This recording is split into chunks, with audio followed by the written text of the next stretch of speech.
특검팀이 와가지고 사무실 파일을 검색하는데 한동훈을 검색했다는 거예요.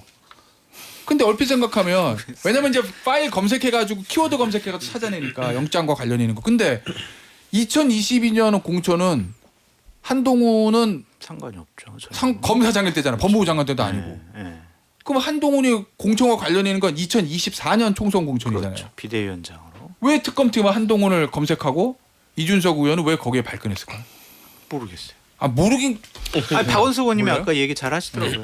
내가 언제 얘기했어요? 그 2024년 공천 관련해서 공천 개입 문제도 특검이 들여다보고 있는데 예. 이준석 의원의 압수수색 영장을 보면 예. 2022년 공천 관련해서는 피의자고 예. 2024년 공천은 참고인이래요. 김영선 의원 관련. 네, 그렇게 돼 있답니다. 그래서 아마도 그 참고인 압수수색 차원에서 예. 당시에는 이제 한동훈 그 비대위원장이었기 때문에 예. 어떤 연관성이 있는지를 검색해 본 게 아닌가. 근데 앞서 이제 말씀을 해주셨듯이 이거 뭐 준항구한다고 되겠습니까? 실효성도 없는 거고. 그래서 2024년 총선 공천도 특검이 들여다보고 있고 예. 그리고 왜 그때 김영선 의원하고 칠불사에서 명태균하고 예. 이준석 천하람 등등이 만나가지고 홍매화 심고 일종의 비례대표 공천 거래 예. 설도 있었잖아요. 예. 그것까지도 이제 확인을 하려는 것 같아요. 거기에 어떤 혐의가 있는지 잘 모르겠어요. 아, 그러나 예. 그것까지도 특검은 어쨌든 사실관계를 확인해서 재구성을 해보려고 하는 것 같다.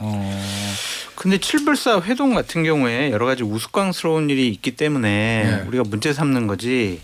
당의 공천 과정들을 보면 지극히 그게 비정상적이다라고 보기는 어려워요. 그러니까 공천을 받고 싶어하는 사람 새벽에 가서 네. 뭐 여러 가지 만난 거는 이상하지만 예. 만나서 얘기 듣고 개혁신당 공천관리위원회에 토스를 해서 거기서 논의를 하고 이건 아니야 킬. 그러니까 이게 뭐가 문제냐 이거죠. 그러니까 공천 시스템이 그런 거 아니에요. 예. 누군가 뭐 출마하고 싶다 그러면 면접도 보고 얘기도 듣고 심사도 하고 그런 건데 예. 이걸 가지고 뭘 들여다보겠다는 건지.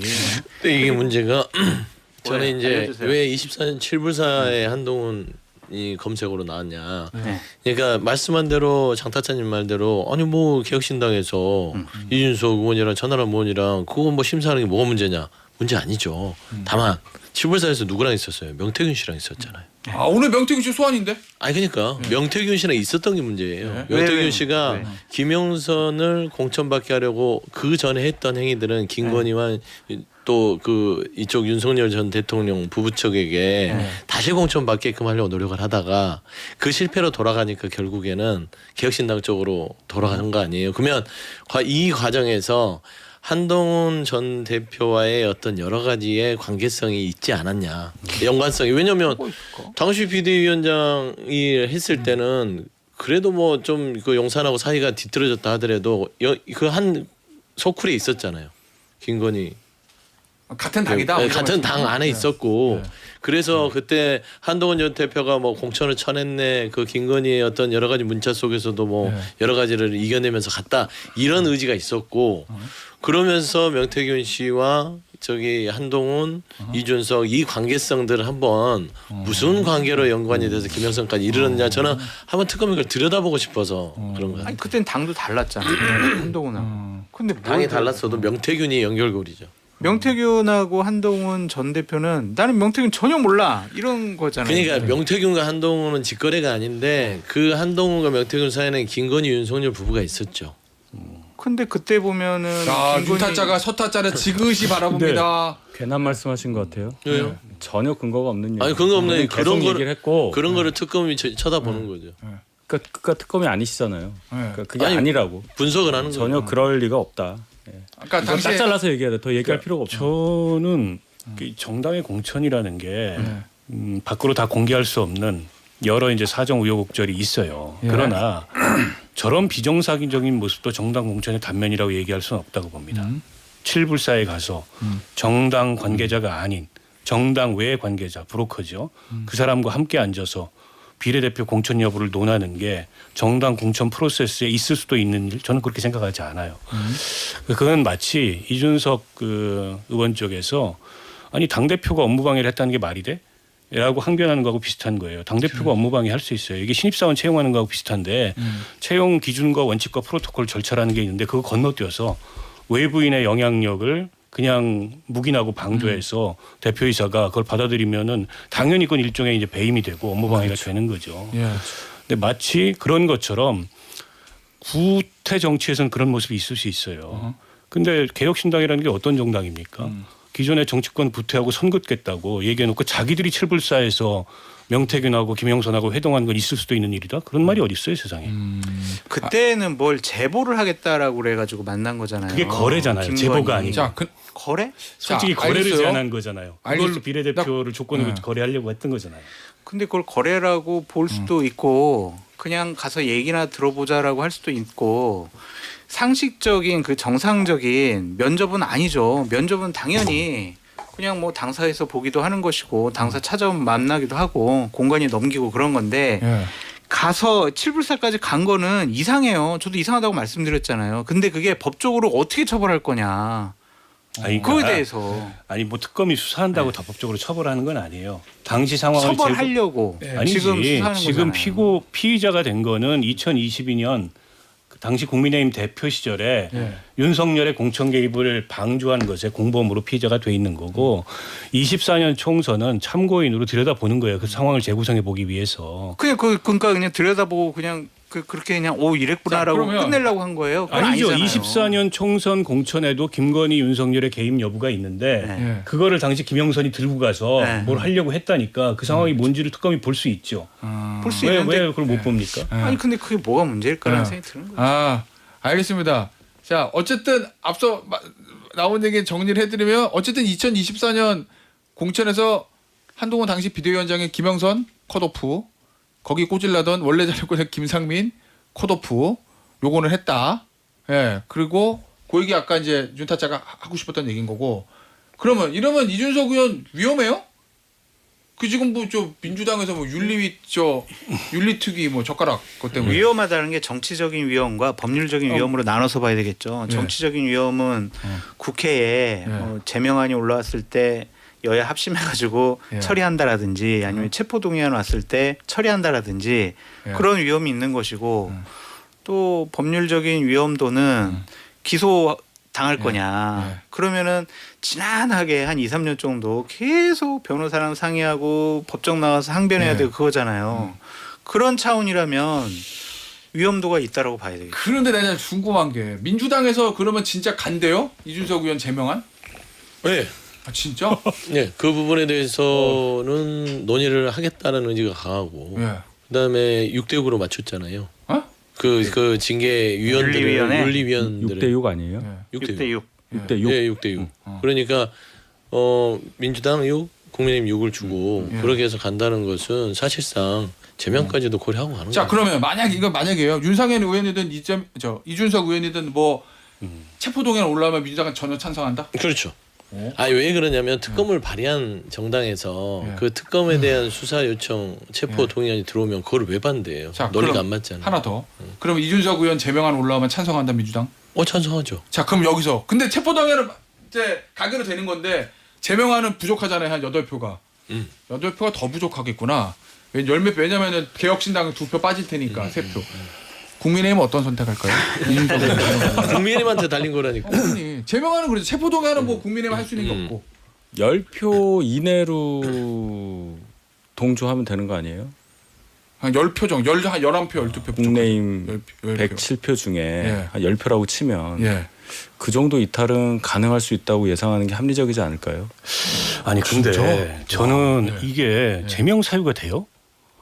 뭐 제명이랑 아니 TV 토론에서 부적절한 거 발언을 한 거 맞고 그로 인해서 엄청난 비판을 받은 것도 맞고 예. 본인이 그에 대해서 겸허하고 반성하는 모습을 보이지 않는 것은 있지만 예. 그렇다고 그게 과연 국회의원직을 제명할 사유가 되냐. 그래서 제가 보기에 그거는 정치적으로 굉장히 오바고 아니 저런 걸로 제명하면 오히려 저 이준석 그 의원을 키워주는 거죠. 저게 무슨 제명 사유가 됩니까? 뭐 구두 경고 정도는 할 수 있을 것 같아요. 국회의원의 네. 품위나 이런 차원에서. 근데 말 한마디 뭐 잘못한 거 가지고 그거 가지고 제명한다 그러면 네. 그거는 심각한 문제죠 오히려. 자 어쨌든 국민의힘에서 이탈표 10표 나올 수도 있다? 아니면 이거는 그냥 뭐 법적으로 뭐 이유가 되냐. 예. 뭐 그런 거를 떠난 얘기예요. 제 얘기는. 예. 그렇게 분위기를 몰아갈 때 예. 정치적으로 이준석 의원과의 뭐 관계라든지 예. 여러 가지 정치적인 상황을 고려했을 때 저희 당의 10%도 안 되는 의원들이 예. 제명안에 동의할 가능성이 있다고 보는 게 합리적이라는 뜻이지. 지금 이 뭐 그때 발언이라든지 이런 거가 제명 사유입니까라는 얘기하고 저는 다른 얘기예요. 그러면 이제 예. 국민의힘 의원들 이준석 싫어 왜냐하면 가라. 이러면서 저희 당 107명 의원분들의 판단이 예. 상식적이지 않은 부분이 너무 많기 때문에 그래요? 제가 그래서 말씀을 못 드린다.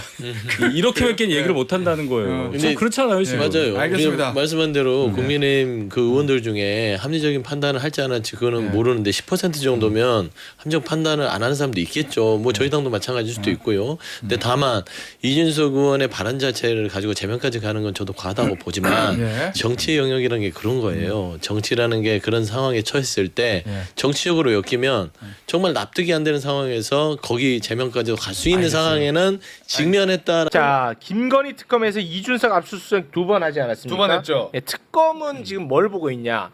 이준석이 이제 2022년 6월에 재보궐선거, 지방선거, 요거 공천에 조금 뭐 잘못 개입한 거 아니냐? 요런 혐의로 지금 보고 있어요. 이때 대표였으니까. 네. 그리고 또 하나의 혐의가 뭐냐?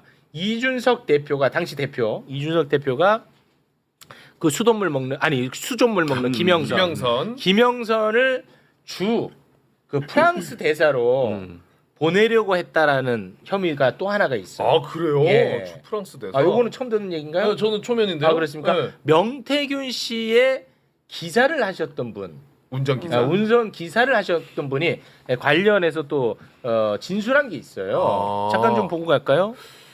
자, 법정에서 운전기사님이 저와 명태균이 노원구에 찾아가서 그때 다 같이 차 안에서 주 프랑스 대사 이야기를 했었다. 요거 이제 뭐 김영선을 주 프랑스 대사로 좀 보내야 되지 않겠냐고 이준석이 제안을 했다라는 거. 요건도 좀 보고 있는 것 같아요. 네. 김건희 특검에서. 그러나 더 중요한 것은 이제 경찰에서 보고 있는 건입니다. 지금 말한 건 특검 건이고 특검권. 경찰께 이제 이준석은 끝납니다. 경찰. 이건 뭘 보고 있냐? 요거 이제 봉지욱이가 한 건데요. 네. 지난 2021년 전당대회 출마했잖아 아, 이준석이. 네. 그때 이준석이 명태균에게 여론조사를 의뢰했고 그 여론조사 비용은 당시 정치 지망생이었던 백이동 씨가 대납을 한 것 아니냐 이 의심을 하고 있습니다. 경찰이. 그래서 요건이 커요. 요건이. 그 실제로 이제 검찰 같은 경우에는 이 관련한 진술들을 다 받아놓은 상태였습니다. 네. 네, 실제로 배기동 씨의 진술을 받아놓은 상태. 2024년 11월 김영선을 조사할 때 보면은 검찰은 이미 다 파악하고 있구나라는 것을 우리가 엿볼 수가 있는데요. 네. 그거 한번 잠깐 볼까요? 백이동이야, 배땡땡이. 네. 백이동 씨 진술에 따르면 이 김영선한테 물어보는 거죠. 네. 자, 백이동 씨 진술에 따르면 21년 5월경 명태균이 자신과 이모 씨를 대구로 데려가서 당시 대구에서 국힘 당대표 선거운동 유세하던 이준석에게 소개를 시켜주면서 이 백이동 씨에 대해서 당대표 여론조사할 때 도움을 주신 분이다. 고령군수 생각이 있는 사람인데 잘 밀어줘라 라는 취지로 이야기를 했고 그 자리에 김영선 씨도 함께 참석해서 이모 씨랑은 처음 인사했다고 했는데 맞나요? 라고 물었고 기억이 안 난다고 답을 그렇지. 했습니다. 검사는 다 알고 있어. 그러네. 실제로 그리고 이준석, 백이동 여러 번 만났습니다. 사진 있죠. 네, 여러 번 만났어. 요거를 이제 봉지욱 기자가 세상에 알렸었죠. 근데 이 네. 사진의 인물이 백이동 씨. 여론조사 비용을 대납했다는 의혹. 그렇습니다. 그 의심 오케이, 받고 오케이, 있는 오케이. 사람입니다. 네. 요거는 이제 경찰에서 보고 있어요. 검찰은 다 알고 있었으면서도 이걸 왜 수사를 안 했어요, 봉지욱 기자님? 근데 이준석을 물고 들어가면 용산 대통령실이 다 걸리는 것들이 있어요. 그래. 예. 그러니까 예를 들면 저것도 있지만 좀 오늘 제가 말씀드리고 싶은 것은 이준석과 명태균이 안동 지역 재력가 조 씨의 아들 조 씨의 취업 청탁을 받아서 1억 5천만 원이 그러니까 재력가 조 씨가 미래항공연구소로 1억 5천만 원을 보내요. 그때 딱 돈이 가니까 그 날짜로 그 아들을 미래항공연구소에 가짜 취업을 시켜준 다음에 그 다음에 이 아들이 국민의힘 대학생 위원장이 됩니다. 와. 그 다음에 윤석열 캠프로 갔다가 윤석열 캠프에서 대통령직 인수위원회로 갔다가 그리고 뭐 디지털 소통위원회인가 대통령 직속 기구를 갔다가 결국에는 대통령실에 입성을 해요. 와. 근데 여기는 금품이 갔는데 제가 볼 때 검찰이 뭐가 문제냐면 와. 명태균과 이준석이 합작한 게 뭐냐면 이준석이 이 아들 조 씨를 대학생 위원장을 시키는데 도움을 준 것 같은 게 원래 그 대학생 위원을 공고를 내잖아요. 네. 근데 그 해에만 2번 공고를 냅니다. 2번 공고를 낸 적이 없어요. 대학생 위원들이 모여서 투표를 하는 겁니다. 누구 위원장에 대해서. 근데 2번째 공고 날 때 아버지 조 씨가 검찰에서 얘기를 해요.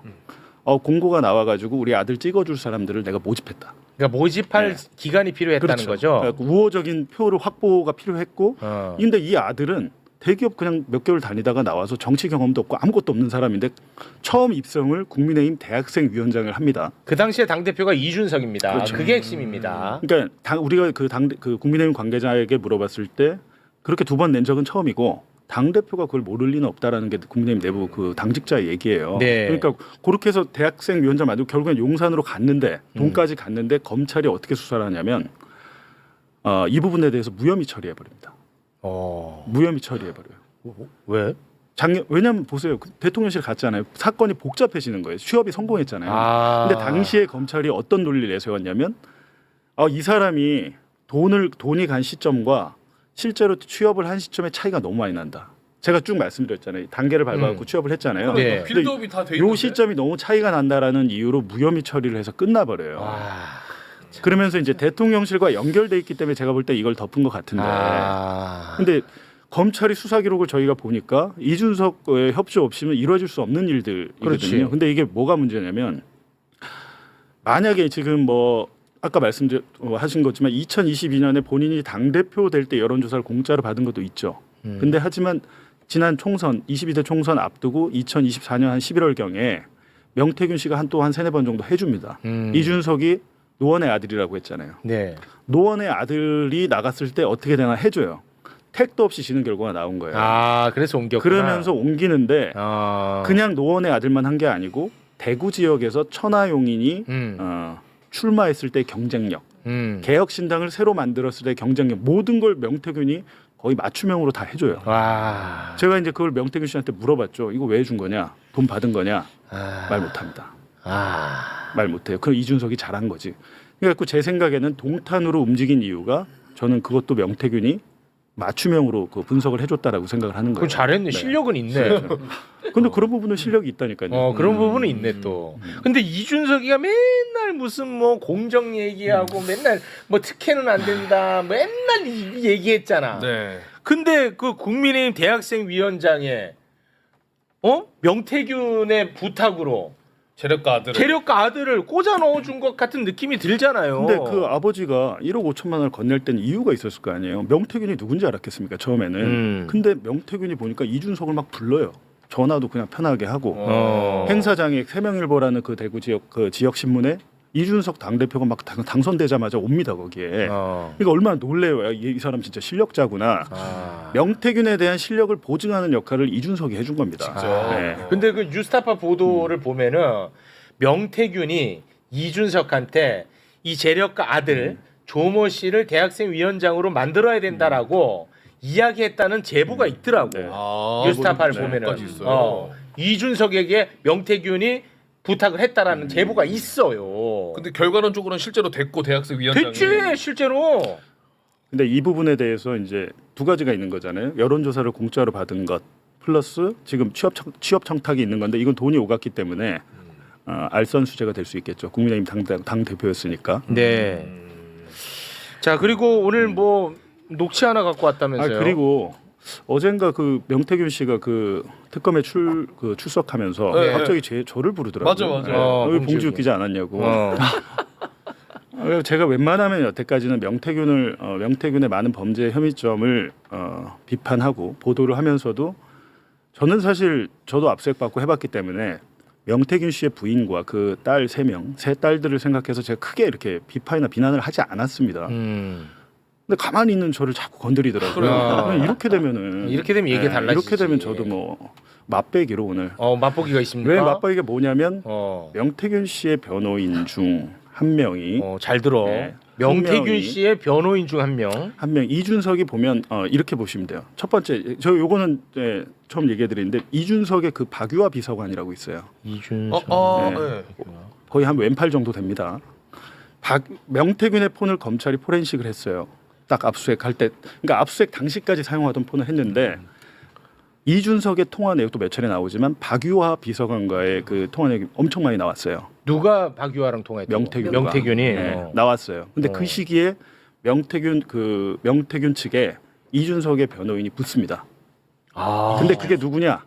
김연기 변호사라는 사실상 그 이준석의 전담 변호사예요. 제가 여쭤보니까 잘 아시더라고요. 김연기 변호사가 김연기 변호사가 지금 압수수색당할 때 지금도 변호인 하고 있습니다. 지금도. 명태균의 변호를 해요. 아니 이준석. 이준석의 변호를. 그러니까 이준석이랑 아주 친한 변호인을 명태균한테 보내는 거죠. 보내는 과정이 있었어요. 있었는데 제가 이제 봤을 때는 근데 나중에는 그 여태영 변호사라고 다른 분이 된 거 아니야? 라고 해서 혹시 부인한테 물어봤어요. 아니, 여태영 변호사 이분이 어떻게 된 거냐? 어떻게 선임을 하게 된 거냐라고 보니까 일단 명태균 측에서 여 변호사한테 돈을 준 게 없습니다. 무료 변론을 해준다는 거. 근데 누군지도 서로 명태균과 여 변호사는 일면식도 없는 사이예요. 알고 봤더니 이제 이 부인이 설명하기로는 이준석 측에서 김영기 변호사를 저한테 보내왔습니다. 이제 명태균이 구속된 상태니까. 김영기가 왔는데 와서 보니까 처음에 김영기 자기가 하려는 게 아니라 자기랑 친한 변호사를 꽂으려고 했는데 그 사람이 부담스러워한 거예요. 사건이 너무 크니까. 사건이 크니까. 이게 다 이준석 그 일파잖아요. 근데 결국엔 그래서 그 사람의 또 아는 사람을 김영기 변호사가 한 모양이에요. 왜냐하면 지금 부인 측에서 뭐라 그러냐면 저 변호사님은 이준석 쪽에서 저한테 보낸 거예요. 저희한테 보낸 거예요. 이렇게 얘기를 하거든요. 근데 네. 이게 왜 중요하냐면 무슨 말인지 알아듣고 있어요? 네, 알아듣고 있어요. 왜 중요하냐면 명태균의 변호인을 이준석이 해준 거는 이준석이 이 사건과 관계가 없으면 아무 문제가 그거 없어요. 할 필요가 없죠. 근데 본인이 지금 연루가 돼 있잖아요. 본인이 연루돼 있는데 내가 변호인을 특정 변호인을 보내가지고 그 정보도 없고 나에 대한 유리한 진술을 이끌어내려고 했다면 그거는 증거인멸. 그렇지. 증거인멸 고사죄잖아요. 자, 그러니까 이준석이 본인이 지금 아주 난감한 상황이니까 명태균에게 자신이 잘하는 변호사를 명태균에게 붙여주고 변호사비를 대납했다는 의혹 제기를 하는 건데요. 관련해서 오늘 통화 녹취를 하나 들고 왔습니다. 봉지욱과 명태균 씨의 부인과 통화를 하는 내용입니다. 명태균 씨가 또 저한테 전화하겠네요. 하지만 저는 전화를 안 받습니다. 아무리 해봐야. 한번 듣겠습니다. 그 여태영 변호사가 이준석 라인 쪽에서 왔다는 얘기가 있던데 그건 맞아요? 그게 어떻게 된 거냐면 김영기 변호사 있잖아요. 김영기 변호사가 왜 지금 이준석 씨 옛날 그 성접 때, 예, 그때 했던 그 변호사잖아요. 그분이 원래 오기로 했던 변호사가 다른 이제 그분이 소개시켜. 그러니까 그거 자체는 이준석이 그럼 그 변호사 붙여주겠다. 근데 그런 것 같아요. 이준석이 그 김영기를 시켜서 김영기 변호사가 다른 변호사 연결을 해서 보내기로 했는데 그 변호사가 너무 사건이 크니까 조금 부담스럽다 해서 못 온다고 했었어요. 그때 제가 어떻게 할지 몰랐는데 그 김영기 변호사가 자기가 그럼 개인적으로 아는 변호사를 보내주겠다 해가지고. 김영기 변호사는 명사님 원래 알던 사이예요? 아니죠? 아니요, 몰라요. 네. 그럼 이준석이 붙여준다고 한 거네? 그쪽에서 통해서? 그렇죠. 근데 그 원래 오기로 했던 그 변호사는 이제 신랑을 한번 봤대요. 그때 그 전에. 근데 그 오기로 했던 변호사는 못 와가지고 그 김영기 변호사가 자기가 개인적으로 아는 변호사를 보내주신 분이 이제 여태영 변호사님인데 그 여태영 변호사님은 이제 이준석 한 번도 못 봤다 하더라고. 못 보고 연락도 안 하고 안 한다. 그러니까 그때 김영기 변호사님 수임료를 누가 내줬을 거 아니에요? 여태영 변호사님 무료 변론 해주시고 계시거든요. 아니 말이 그렇지 뭐 이준석이 돈 냈을 수도 있지 뭐. 아니 그러면은 만약에 이준석이 진짜 명태균에게 변호사를 붙여줬다면 이게 이유가 뭐 입단속의 이유가 있는 거예요? 아니면 본인 사건에 대한 정보를 수집하려는 차원이에요? 두 개가 다겠죠. 다 있을까요? 제 기억에 이준석 의원이랑 제가 이제 국회 청문회 나갔다가 그러니까 24년 11월인가 그 유일임 때문에 계속 몇 번 나갔잖아요. 네. 그때 이제 갑자기 저한테 점심을 하자고 그러더라고요. 제가 참고인으로 나갔는데 누가요? 이준석이 점심 약속이 딱 끝나니까 쑥 다가와서 점심 약속 있으세요? 그러면 없는데 그랬더니 저랑 그럼 점심 좀 하시죠. 점심을 먹으면서 많은 얘기를 했는데 네. 일단은 보니까 사건 진행 상황에 대해서 뭐 속속들이 알고 있어요. 여러 가지로 알고 있고 그러니까 그런 정보 파악의 목적도 있겠죠. 자기한테까지 이게 올지 안 올지. 그리고 이제 명태균에 대해서 보험을 드는 용도도 있잖아요. 명태균 씨가 이제 어제 뭐 저와의 카카오톡을 까겠다 그러는데 그거 제가 까면 됩니다. 그거 뭐 자기가 깝니까?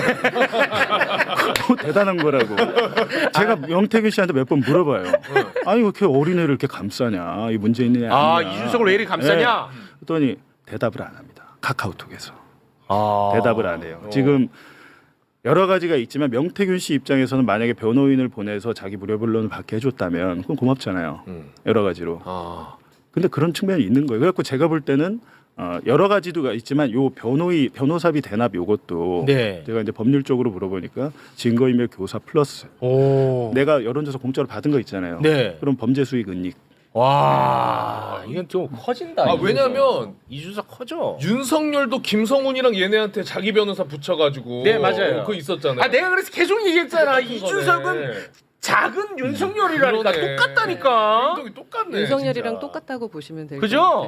네. 사실 이 얘기는 여의도에 계속 돌던 얘기인데 그걸 사실 파악을 하신 거라서 정말 그런 대단하다고 거예요. 생각을 하고 있고 김용기 변호사의 지인들을 소개한 것에 대해서 기자들이 그걸 파내려고 상당히 노력을 했었어요. 근데 그걸 봉 기자님이 하신 거고 네. 왜 변호사를 도와주려고 했을까 했을 때 김소연 변호사가 처음에 명태균 씨를 도와줬어요. 맞아요. 예, 그랬을 때 화들짝 놀라가지고 이준석 저격수니까. 그렇죠. 그래서 김소연 변호사를 변경하면서 주변에 자기 지인을 넣었다라는 설이 돌았습니다. 조심해야 돼요. 고소고발이 있기 때문에. 그리고 또 그 대학생 위원장 얘기를 들으니까 네. 진짜 이준석은 포장을 잘하고 그림 그리기를 잘하는 친구구나라고 느끼는 게 그때 대학생 위원을 만들기 위해서 전국을 돌았던 기억이 나요. 제가. 그때 제가 수석 대변인이었잖아요. 그리고 그때 청년 그 최고위원이 김용태였습니다. 그래서 김용태 최고위원이랑 같이 했던 대학생들이 있었는데 아마 그 중에 한 명인가 봐요. 근데 그쪽에 여튼 손을 못 대게 했어요. 저는 청년에게 워낙에 관심이 많았기 때문에 그랬어요? 와, 재밌네. 김용태만 이렇게 하게 하고 뭔가 이렇게 손을 못 대게 하는 게 있어서 나는 이제 청년 최고위원만 그거 하나보다 그렇게 생각을 했는데 현장에 예전에는 국민의힘이 이제 대학생을 뭐 포섭하기 위해 아니면 뭐 인기를 끌기 위해 홍보하기 위해 잘 다닌 적이 없는데 상당히 크게 여러 활동을 했던 기억이 딱 스치면서 어쩌면 그 대학생 위원장 때문인가 라는 추측을 하게 됩니다. 아니 근데 기자님 그 사람은 왜 익명으로 얘기해요? 조모 씨? 누구예요? 본인 당사자? 아들. 왜냐면 그 공직까지 갔는데 왜 그런데 누군지 알 것 대학생 같기도 해요. 변호사비 보장됩니까? 그러니까 이게 지금 변호사가 공직 자리까지 근데 이제 나갔는데 이게 왜? 공인이 몇 급 이상이냐 따질 때 그 따져야 돼. 이분 급수는 급수가 5급 4급 이하라서 대학생 위원장까지 했는데 근데 그거는 그거 그렇죠. 뭐 찾아보면 다 나올 텐데 이거 잘못 말하면 안 돼요? 네, 이제 10개 채워야 되기 때문에. 그렇잖아요. 이게 제 입에 고소 고발로 재갈을 물리는 거거든요. 근데 저도 사실상 이제 그 뉴스타파를 떠나는 상황이기 때문에 골아파요 이게. 그래요? 최대한 근데 뭐 시원하게 한번 깔까요? 네티즌들이 하실 것 같아. 시원하게 한번 까? 줘! 응직. 이름 지었는데? 응은 모자이크. 조응직. 네, 조금을 참았다. 좋은 말로 할 때 까불지 마. 집어넣어. 사진 넣었어. 큰일 나. 또 준비가 뭐 돼 있었나 보네. 이름 얘기해주면 하지. 근데 정말로 제가 이제 전 명태균 씨 부인하고 애들이 많이 안쓰러워서 제가 뭐 크리스마스 때나 명절 때 애들하고 먹으러 케이크 쿠폰도 많이 보내주고 그랬어요. 왜냐면 저도 이제 그 딸을 키우는 입장에서 잘하셨네. 저 명태균 씨 저게 아마 올해 4월 녹음 파일인데 저걸 언제 통화를 했냐면 매불쇼 끝나고 나갔는데 전화가 온 거예요. 명태균 씨 부인한테. 그러면서 이것저것 물어봤는데 아니 왜 남편이 자꾸 전화하는데 봉 기자님 전화 안 받냐고. 그게 아니라 내가 전화했을 때 또 본인이 안 받아요. 그리고 저희 애들이 반론 받으려고 하는데 저 때가 언제냐면 명태균이 뭐 방산비리에 엮여 있고 여거저걸 우리가 계속 명태균을 깔 때였어요. 비판할 때. 그때였는데 이제 마침 부인은 그래도 그런 저와 사적으로는 그렇게 관계가 나쁘진 않아서 네. 저는 그때 저 때만 해도 명태규 씨한테 희망이 있었어요. 아, 시원하게 갑시다. 지금 본인이 나 뭐 밝히는 언론사에 대해서 제가 내 황금폰을 주겠다 그러잖아요. 네. 그 포렌식하라고. 네. 절대 못 줍니다. 그 황금폰을 주는 순간 자기의 범죄 증거들이 거기 많이 들어있기 다 때문에 뻥카구나. 네, 뻥카죠. 아. 근데 기자들이 앉아가지고 명태균이 그렇게 일장 연설하는데 한 마디도 못하잖아요. 파악이 안 돼 네, 있으니까. 문제가 있는 거죠. 이거는 진짜 우리 기자들이 아. 문제가 있고 이럴 줄 알았으면 우리 저희 박종화 기자를 보낼 걸. 사건의 파악이 안 돼 있으니까. 박종화나 이명선 기자 보냈으면 바로 깨졌죠 지금. 그리고 명태균이가 자기가 그린 그림대로 가는 거야. 그렇죠. 기자들이 파악이 안 되니까. 아 맞다. 그 중요한 거 있네. 지금 이거 명태균 속상하네. 씨가 이제 이런 얘기를 해요. 그 아버지 조 씨 나 연락처도 없어요. 자기가 얘기하는 게. 너 아버지 조 씨랑 몰라. 연락처도 없고 연락한 적도 없어. 그건 사실인 것 같아요. 저희가 포렌식 결과를 보니까 네. 명태균의 휴대전화에 아버지 조 씨의 전화번호가 없어요. 근데 아들하고 그렇게 연락을 무지하게 했어요. 아들하고 그 취업을 시켜준. 명태균 씨가요? 네. 명태균 씨가 그러니까 그럼 뭐. 명태균의 화법과 이준석의 화법은 동일합니다. 부분적이고 파편적인 사실만을 얘기하면서 난 진실이야라고 얘기하는데 큰 그림을 보면 아주 작은 점에서만 자기가 사실이고 큰 그림은 거짓이에요. 그래갖고 제가 카카오톡 좀 드렸잖아요. 명태균하고 저 누구랑 누구예요? 아들하고 조응직 청와대 대통령실. 당사자랑 뭐 이렇게 얘기하면 뭐 끝난 거지 뭐. 그러니까요. 그 아버지가 그러니까 거기 우리가 왜 이걸 나와. 갖고 있다는 생각을 못 한 것 같아요. 이걸 몰랐고. 그럼 만약에 아니 심지어는 저 아들이 윤상현까지 만나서 술 먹다가 윤상현이랑 사진을 찍었고 명태균한테 보낸다. 윤상현이랑 술 먹고 있다고 소개를 다 해준 거고 저 응직에 대해서 김영선은 뭐라 그러냐면 김영선이 뭐라고 하냐면 너 아버지 잘 만난 줄 알아라. 너 아버지 잘 만난 줄 알아라. 너 인마 아버지 잘 만나가지고 다행인 줄 알아. 라는 발언까지 합니다. 그래. 근데 이런 사건을 검찰이 묻어버린 거죠.